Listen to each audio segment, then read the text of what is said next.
Seigneur, nous te disons merci pour cela. Tu nous as donné, oh Dieu, ces grands privilèges d'être ici, Amen. dans ta sainte maison, pour te prier, pour t'écouter, pour te louer, pour t'adorer, Seigneur. Amen. Nous n'avons rien à te donner en retour, si ce n'est qu'au Père éternel, nos âmes, nos vies, oh Dieu, nos cœurs, Amen. nos familles, tout, Seigneur. Oh Dieu, nous remettons ce culte de ce soir en tes mains. Amen. Enfin, qu'au Père éternel, que tu puisses descendre, accomplir ta parole. Amen. Ta parole qui dit, là où 2 ou 3 sont réunis à mon nom, je serai au milieu d'eux. Amen. Descends, Seigneur. Sois avec nous, chante avec nous, prêche avec nous, écoute la parole avec nous, Seigneur. Amen. Que tout soit pour ta gloire. Nous te prions avec foi. Nous croyons que tu nous as écoutés, car nous t'avons prié au nom de notre Seigneur Jésus-Christ. Amen. Amen. Quel jour de gloire quand Jésus m'a sauvé. Quel jour de gloire. 1, 2, 3. Quel jour de gloire quand Jésus m'a sauvé. Quel jour de gloire quand Jésus m'a sauvé. Quel jour de Quand Jésus m'a sauvé, Quel jour de gloire quand Jésus oh, oh, alléluia. Gloire quand Jésus m'a sauvé, oh, quel jour de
la terre. Le fait divin, le fait divin.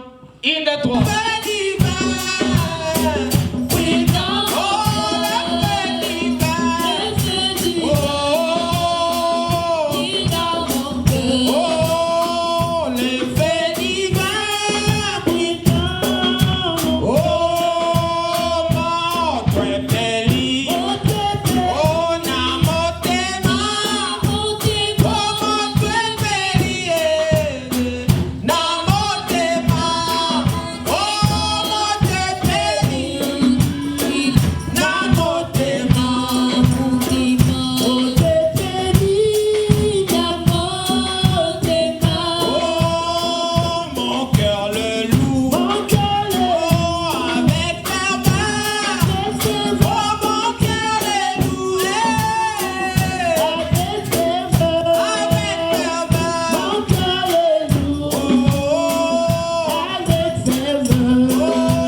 Seigneur Jésus-Christ vous bénisse. J'ai vu comment on était dans la joie quand on louait l'Éternel. C'est tout ce que nous pouvons lui donner. Là aux cieux, du haut des cieux, il a besoin qu'il puisse être loué, qu'il puisse être adoré. Amen. Et quand on est encore en bonne santé, il faut savoir adorer notre Dieu. Les jours que vous serez à la mort, vous n'aurez plus cette occasion-là de pouvoir l'adorer. Pendant que vous êtes vivant, pendant que vous avez la force, vous n'êtes pas malade, en tout cas apprenez à chanter, à danser pour notre Dieu. Amen. Que le Seigneur vous bénisse. Qu'il bénisse aussi notre directeur des chants. En tout cas, on a été vraiment contents ce matin, ce soir. Pour le respect de la parole de Dieu, nous allons nous lever et lire dans Juge 20, au verset 4 jusqu'au verset 8. Alors, les Lévites, le mari de la femme qui avait été tuée, prit la parole et dit: j'étais arrivé avec ma concubine à Gubéa de Benjamin pour y passer la nuit. Les habitants de Gubéa se sont soulevés contre moi et ont entouré pendant la nuit la maison où j'étais. Ils avaient l'intention de me tuer. Et ils ont fait violence à ma concubine et elle est morte. J'ai saisi ma concubine et je l'ai coupée en morceaux que j'ai envoyés dans tout le territoire de l'héritage d'Israël, car ils ont commis un crime et une infamie en Israël. Vous voici tous, enfants d'Israël, consultez-vous et prenez ici une décision. Tout le peuple se leva comme un seul homme en disant: nul de nous n'ira dans sa tente et personne ne retournera dans sa maison.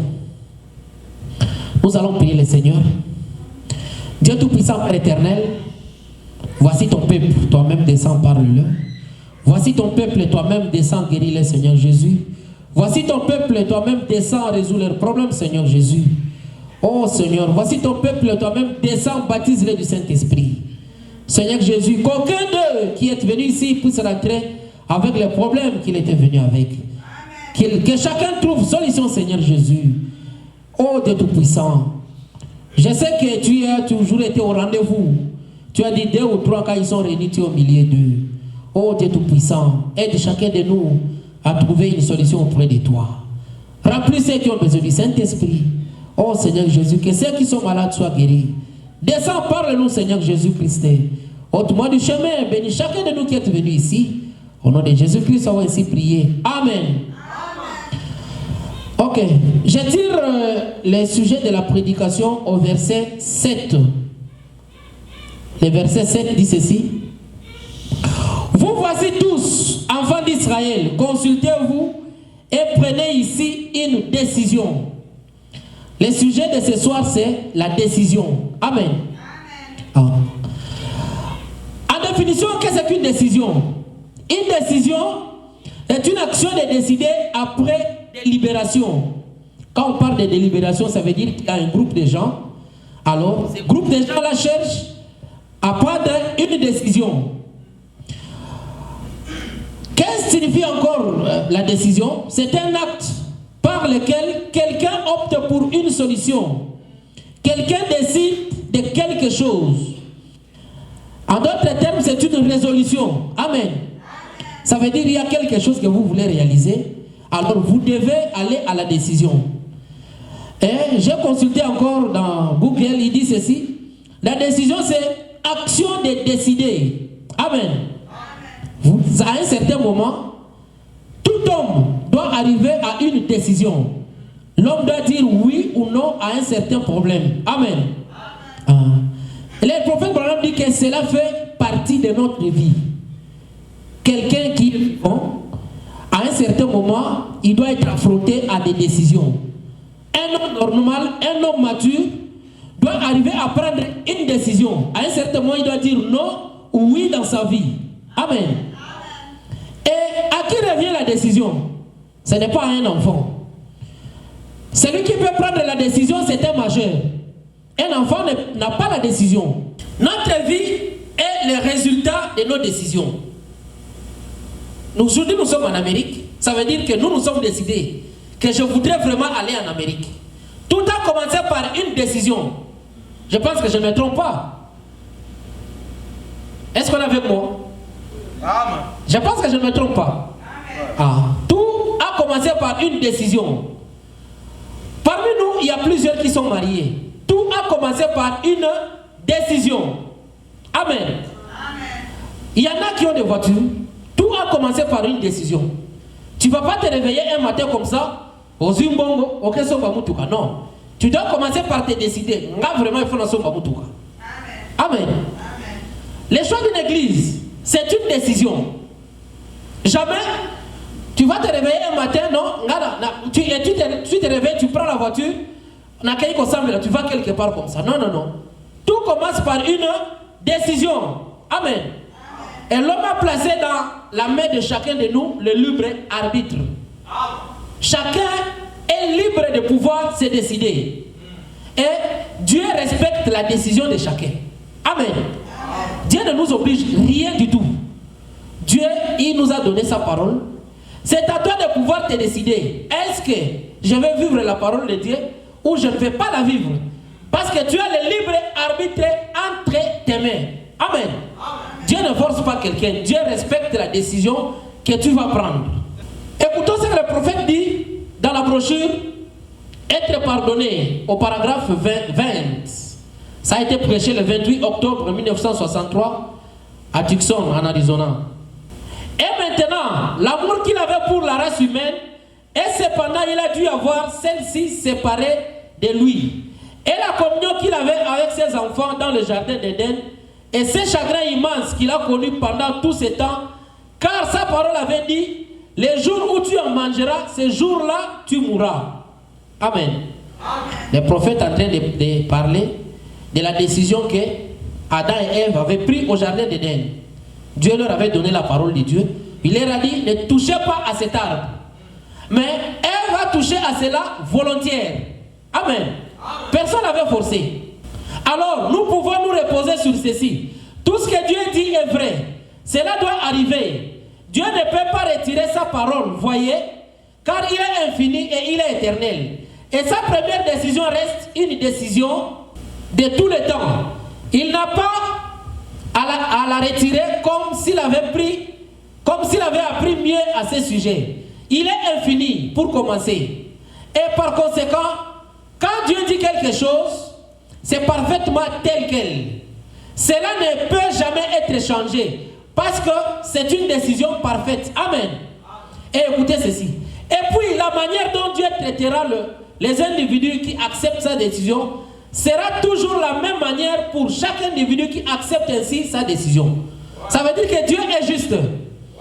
Tout celui qui va prendre une décision, Dieu va traiter tout le monde de la même manière. Par conséquent, s'il a pourvu à une fois pour qu'un homme soit sauvé, la première voie à laquelle il a pourvu est restée toujours la même voie. Si Dieu a promis la guérison aux malades sur base de la foi, en croyant cela, il en sera toujours ainsi. Car il ne peut pas retirer cela, voyez-vous, il doit à jamais rester la même personne. Amen. Ça veut dire qu'à un certain moment, comme je venais de le dire, tout homme doit prendre une décision. Mais n'oubliez pas qu'après avoir pris la décision, au cours de l'exercice de votre décision, vous serez toujours combattu. Vous serez visité par des épreuves. Amen. Après la décision, ce n'est pas le bon temps. Vous serez toujours confronté par les problèmes. Le diable ne vous laissera jamais. Amen. C'est ça la logique. Le diable ne vous laissera jamais. Le diable va toujours utiliser quelqu'un. Amen. Tu prends la décision de servir, Dieu, et le diable largue sur toi une femme. Amen. Tu prends la décision de servir Dieu, le diable largue sur toi un homme. Si tu es une femme. Amen. Le diable largue sur toi l'argent, par exemple, qui te fera un jour tomber. Le diable largue sur toi parfois les moqueurs, parce que tu as pris la décision de servir notre Dieu. Amen. Le diable ne nous laisse jamais. Quand vous prenez une décision, le diable ne va jamais vous laisser. Il largue sur toi, par exemple, la famille et tout consort. Amen. Et c'est pourquoi Romains 8, verset 25 dit: qui me séparera de l'amour de Dieu? Est-ce la famine? Est-ce la violence? Est-ce la tribulation? Amen. Romains dit: rien ne me séparera de l'amour de Dieu. Pourquoi? Parce que dès que tu prends la décision d'aimer Dieu, le diable est toujours derrière vous. N'oubliez pas toujours que Dieu est toujours à tes côtés. Comme nous avions écouté le dimanche passé sur le compte à rebours. Quand le diable fait quelque chose, Dieu aussi de son côté, il fait quelque chose. Amen. Quand vous prenez la décision de servir Dieu, Dieu ne vous abandonnera jamais. Quand l'homme a péché au jardin d'Éden, pour que Dieu puisse nous envoyer son fils unique, qu'est-ce que Dieu avait fait? Il s'était d'abord décidé. Amen. Il n'est pas descendu par hasard. Il a vu l'homme qui était tombé, son enfant est tombé dans le péché. Dieu des cieux, Dieu s'est décidé. Il dit: je dois descendre pour sauver l'humanité. Amen. Et comme je vous ai dit, quand vous prenez la décision, le diable ne vous lâche jamais. Dieu nous a sauvés dans des difficultés. Jésus-Christ ne nous a pas sauvés dans la joie. Amen. Allez voir les films de la tribu comment est-ce qu'on appelle ça? Les tribulations de Jésus-Christ. Jésus a souffert pour nous sauver. Il a été fouetté. Il a été mis, on a mis sur lui et continenzo, je ne sais pas en français on appelle ça comment. Une couronne d'épines. Vous savez le cerveau, comment ça fonctionne en anglais, on écoute que l'anglais de temps en temps. Amen. Jésus ne nous a pas sauvés par honneur. En honneur, non. Jésus a souffert. Quand Dieu s'est décidé, Dieu des cieux, pour venir nous sauver, alors le diable a dit: ok, tu penses que ça sera facile? Il a largué sur lui les coups de fouet, les moqueurs et tout. Et finalement, Jésus a tenu à sa décision et Jésus nous a sauvés. Amen. Ah, c'est toujours comme ça. Quand vous prenez une décision, sachez que ça ne sera pas facile. Mais notre force, c'est dans la prière. Amen. Ah, vous prenez la décision de servir Dieu. Le diable est toujours collé à vous. Mais il y a un endroit où nous pouvons nous cacher, si ce n'est la prière. Amen. La prière est une force pour tout croyant. Vous avez des problèmes, vous avez quelque chose qui vous dérange. En tout cas, abandonnez-vous à Jésus-Christ dans la prière. Amen. Souvenez-vous quand Jésus est allé et jeûner. Le diable ne l'a pas laissé, le diable l'a suivi jusque là-bas. il a été tenté. Mais Jésus, comme il était un homme de prière, Jésus-Christ a vaincu. Il a vaincu grâce à quoi? Grâce à la parole de Dieu, grâce à la prière. Amen. Quand vous prenez une décision, il y a un résultat qui vient. Les résultats peuvent être négatifs, tout comme positifs. Quand vous prenez une bonne décision, les résultats sont comment? Positifs. Quand vous prenez une mauvaise décision, les résultats sont aussi négatifs. Amen. Alors, moi je vous conseillerais de prendre une bonne décision. Parce qu'à la fin, le résultat sera positif. Amen. Souvenez-vous de l'histoire de Ruth. Ruth la Moabite. Ruth, ils étaient en deux. En fait, leur belle-mère Naomi avait 2 fils. Et les 2 fils ont marié les femmes. Alors, maintenant, il fallait que chacun puisse retourner chez lui. Alors, l'autre est là, Orpa. Elle s'est décidée de pouvoir retourner chez elle. Mais qu'est-ce que Ruth a dit? Alors, sa maman a dit, non, Ruth, il est temps. Ton mari est décédé, mon enfant est décédé. Retourne chez toi. Ruth a pris une décision. Amen. Et la décision de Ruth était la meilleure décision. À la fin de sa meilleure décision, les résultats ont été meilleurs. Quand ils sont partis là-bas, Ruth s'est mariée à Boaz. Boaz n'était pas n'importe qui, c'était un homme riche. Amen. Boaz était un homme riche. Quand vous allez dans la généalogie, vous verrez que c'est dans cette généalogie que David est venu, Salomon et tout, même Joseph qui a marié Marie. Ils sont venus dans cette descendance-là. Amen. Voyez l'importance de prendre une bonne décision. Nous pouvons lire ça, c'est dans Ruth, verset 1, 15 et jusqu'à ce qu'on va terminer. La décision de Ruth. Amen. Nous sommes en train de parler de la décision. Ruth 1, verset 15. Naomi dit à Ruth, voici ta belle-sœur est retournée vers son peuple et vers ses dieux. Retourne comme ta belle-sœur. Ruth répondit, ne me presse pas de te laisser, de retourner loin de toi. Où tu iras, j'irai. Où tu demeureras, je demeurerai. Ton peuple sera mon peuple et ton Dieu sera mon Dieu.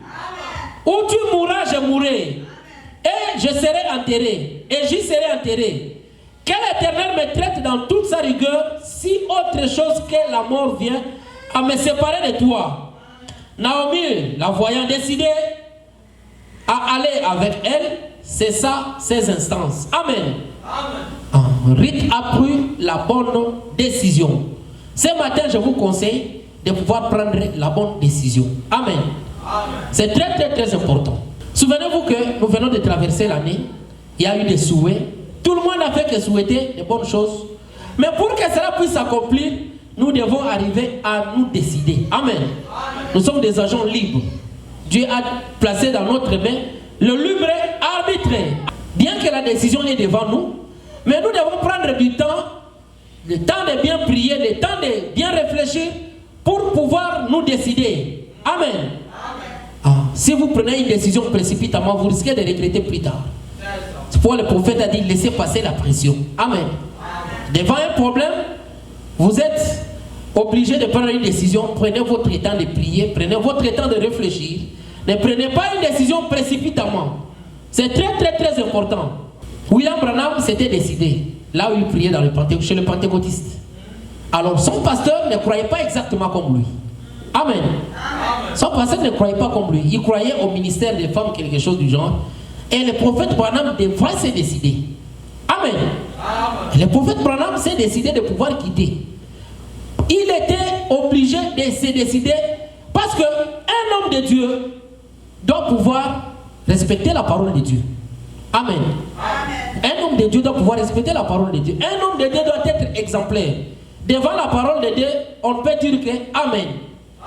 Mais le prophète Branham a remarqué que son pasteur ne respectait pas la parole de Dieu et le prophète Branham s'est décidé. Amen. La décision a une puissance. Elle est différente de la lâcheté. Quand vous prenez une décision, derrière votre décision, il y a une puissance. Amen. Et cette cette décision vous donnera un caractère. Quand vous vous décidez à devenir chrétien, votre décision vous donne un caractère chrétien. Et quand vous prenez la décision de devenir chrétien, vous allez acquérir un caractère chrétien. Amen.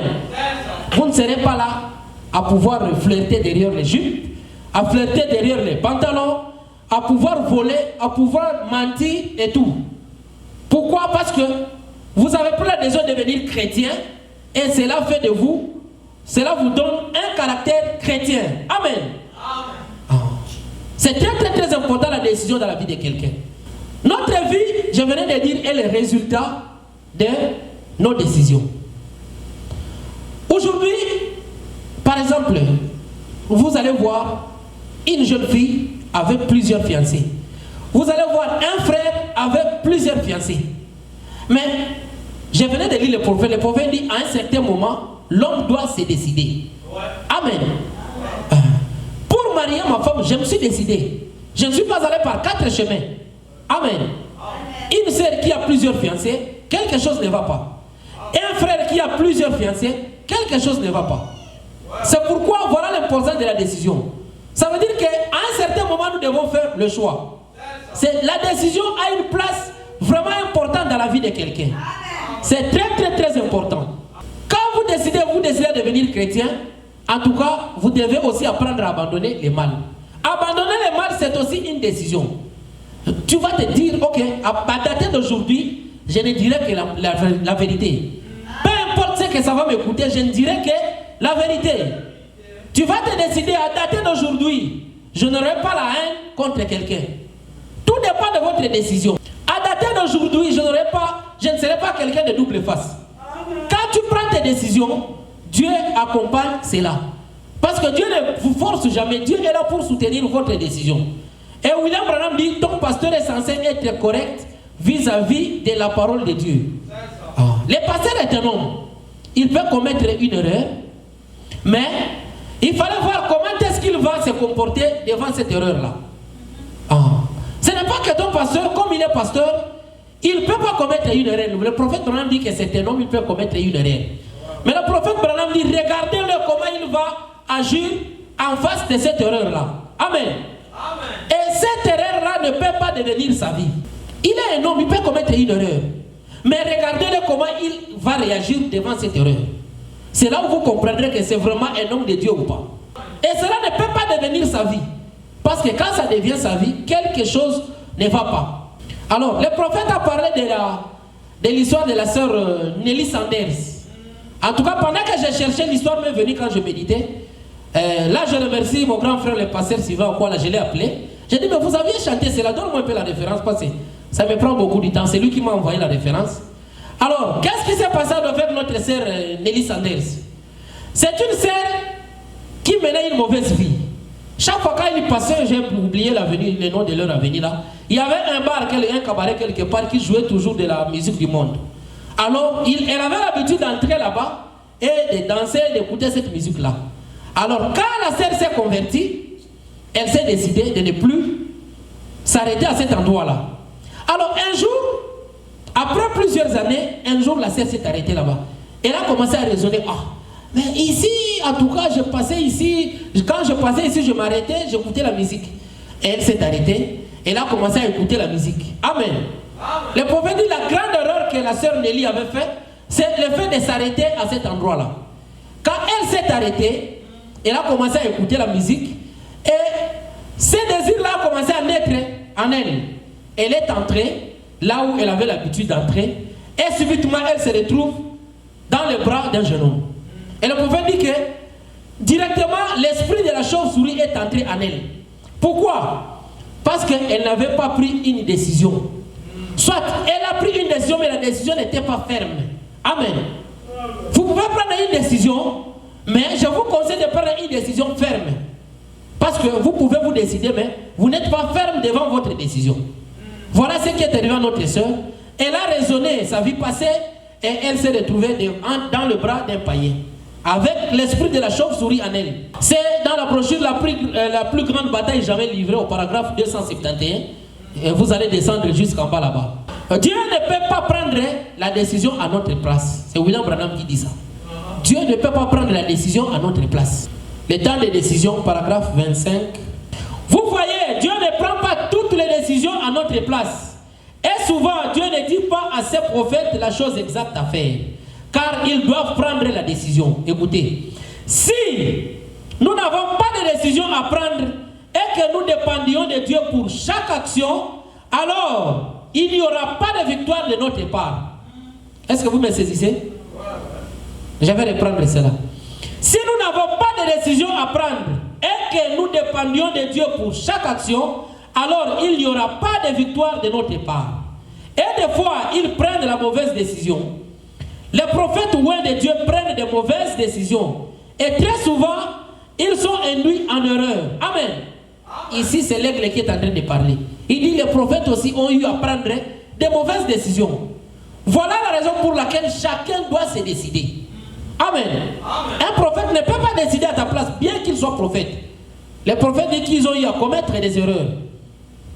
Au paragraphe 26, le prophète dit: avez-vous déjà pensé à Isaac quand Ésaü et Jacob se sont présentés devant ces puissants prophètes? Ces puissants prophètes du Seigneur, assis là physiquement aveugle, et cette fois-là, il était spirituellement aveugle. Et Jacob avait mis une peau de mouton au cou et avait porté le manteau d'Ésaü, afin d'exhaler l'odeur des champs. Et son père, semé de prophètes posés sur son fils, a été spirituellement induit en erreur par son fils, bien qu'il fût un prophète. Amen. Comment Élie, un puissant homme de Dieu, quand la femme tsunamite a accouru en pleurant, Élie savait qu'elle avait un problème et il a dit: Dieu me l'a caché. Ainsi, il est accordé à tout homme le temps de prendre une décision, qu'il soit prédicateur, prophète, membre de l'église, ou que sais-je encore d'autre. Il doit prendre une décision. Amen. Ton pasteur ne peut pas prendre la décision à ta place. Amen. Ton prophète ne peut pas prendre la décision à ta place. Ici, c'est William Branham qui dit: tu es censé prendre une décision. En tout cas, Jacob a dit: je ne te laisserai jamais jusqu'à ce que tu me bénisses. Amen. Vous connaissez l'histoire. Ils se sont battus toute la nuit. La décision de Jacob était: il ne va pas laisser l'Éternel jusqu'à ce qu'il le bénisse. Donc, chaque personne ne peut prendre la décision à ta place. Et Dieu agrée toujours ta décision. Dieu a finalement béni Jacob. Pourquoi? Il est resté ferme à sa décision. Amen. C'est très important. Le prophète nous dit que Dieu aime les hommes forts. Si Jacob était faible, je ne pense pas que l'Éternel allait le bénir. Dieu aime les hommes forts. Dieu n'aime pas les lâches. Souvenez-vous de l'histoire de Gédéon. Gédéon, jusqu'à ce que Dieu faisait les triages, il disait: Gédéon, va passer au test. Vous avez une guerre. Vous avez un combat à mener, mais je veux des hommes forts. Mais moi, c'est lui qui va laper l'eau avec la langue. Quelque part. Ce sont les hommes forts que moi qui vont t'aider à pouvoir faire la guerre et récupérer ces villes. Amen. Dieu aime des hommes forts. Dieu n'aime pas des lâches.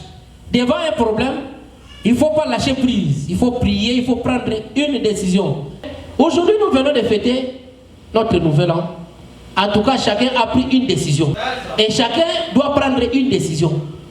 Et je vous conseille de prendre la décision la plus meilleure. Parce qu'après une meilleure décision, il y a un meilleur résultat. Le diable sera toujours là. Après votre décision, le diable sera toujours là. Mais il ne faut pas avoir peur. Parce que Dieu aussi de son côté, il ne va pas croiser les bras. Il sera toujours derrière votre décision. Amen.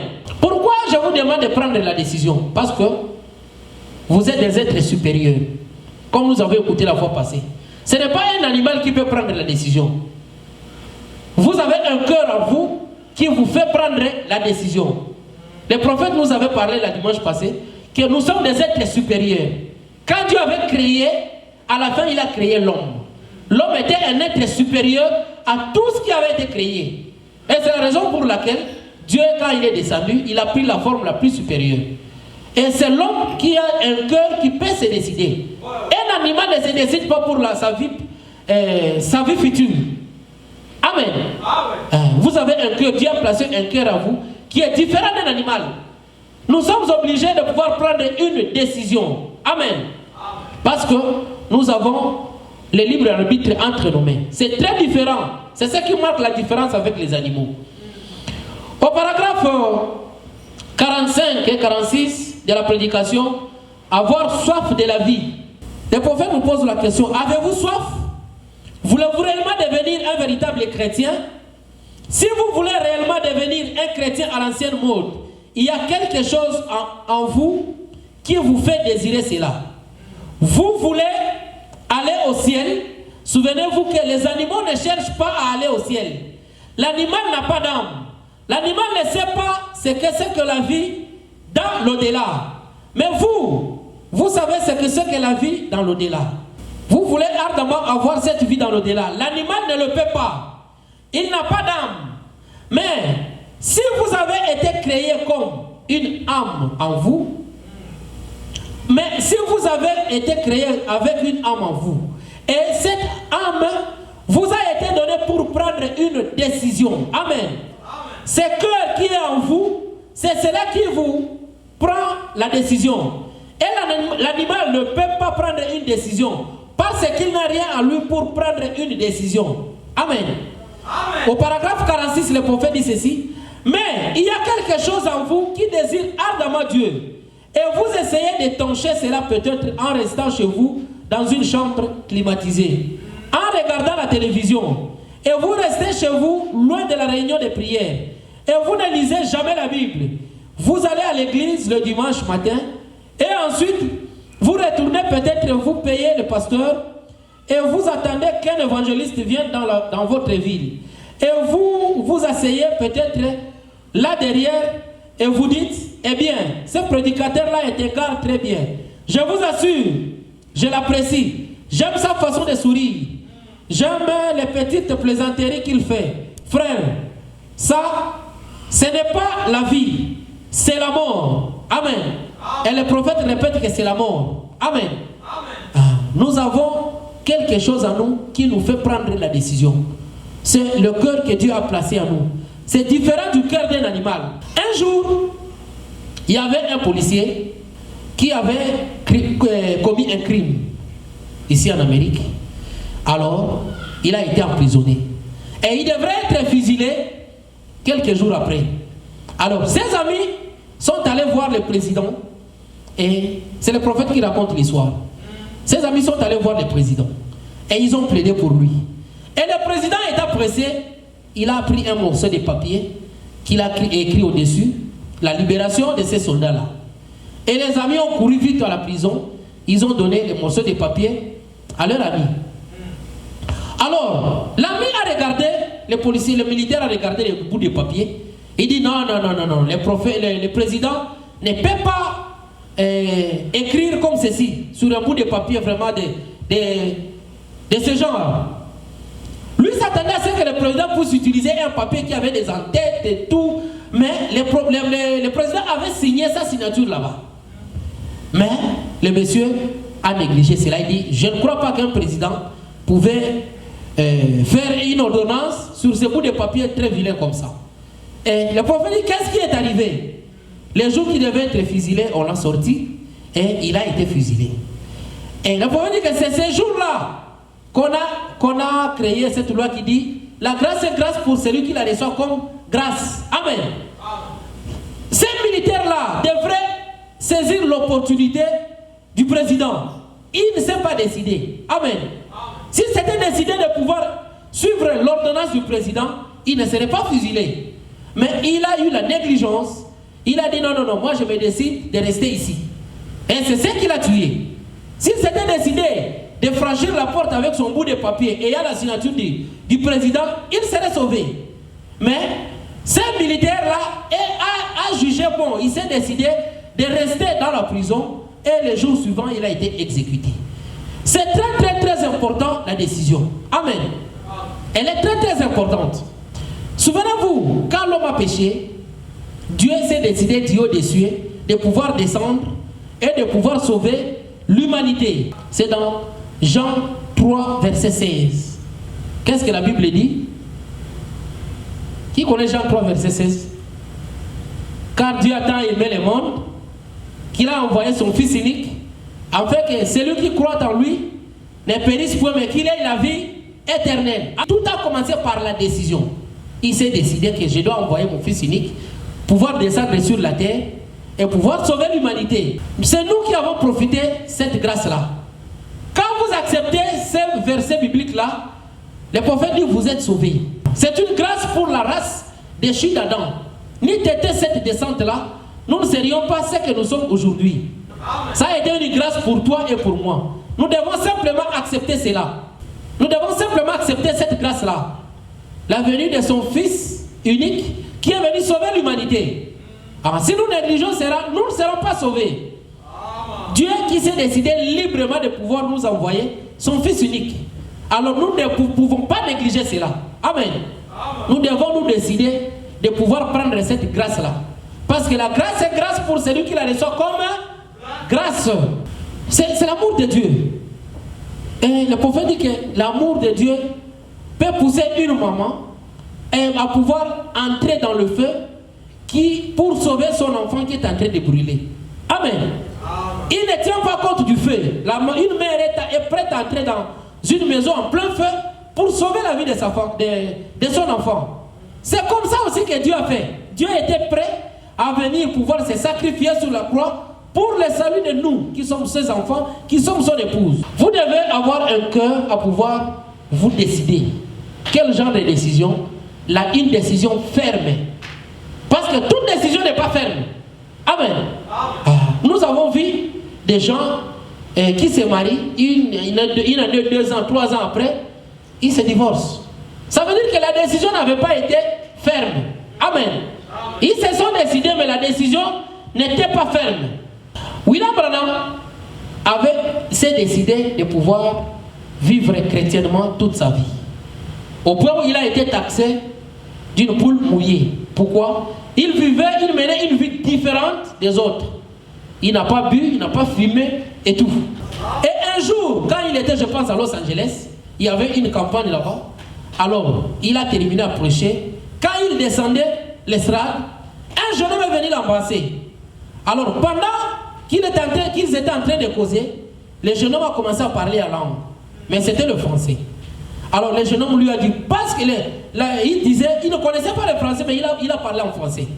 Et le jeune homme disait, parce que tu as choisi ces chemins difficiles, une portion du ciel t'est réservée. Amen. William Branham s'est décidé de pouvoir suivre les chemins du ciel. Les chemins difficiles. Pour lui, c'est bien. C'est une vie facile, autoquité. Mais tu as l'argent. Amen. Mais William Branham s'est décidé de suivre le chemin difficile, le chemin du ciel. Et Dieu a utilisé ce jeune homme-là pour lui dire en langue que parce que tu as choisi ce chemin-là, une portion du ciel t'est réservée. Amen. Moi aussi je vous dis aujourd'hui, parce que vous avez choisi ce chemin, nous sommes dépourvus de beaucoup de choses de ce monde. C'est un chemin difficile. Je pense qu'une portion du ciel aussi nous est réservée. Amen. L'importance de la décision, nous devons nous décider. Amen. En 2022, chacun doit prendre une décision. Et quelle décision? Une décision ferme de pouvoir abandonner le mal. Amen. Essayez de faire ce que vous n'avez jamais fait dans votre vie. Ceux qui ont cherchez de changer cela en amour. Amen. Ceux qui ont essayez de changer cela à un homme sérieux. Si vous avez toujours eu la jalousie, la haine, le mensonge et tout, prenez la décision d'abandonner toutes ces choses-là et prenez une décision ferme de pouvoir devenir un chrétien authentique. Amen. Que le Seigneur vous bénisse. Amen.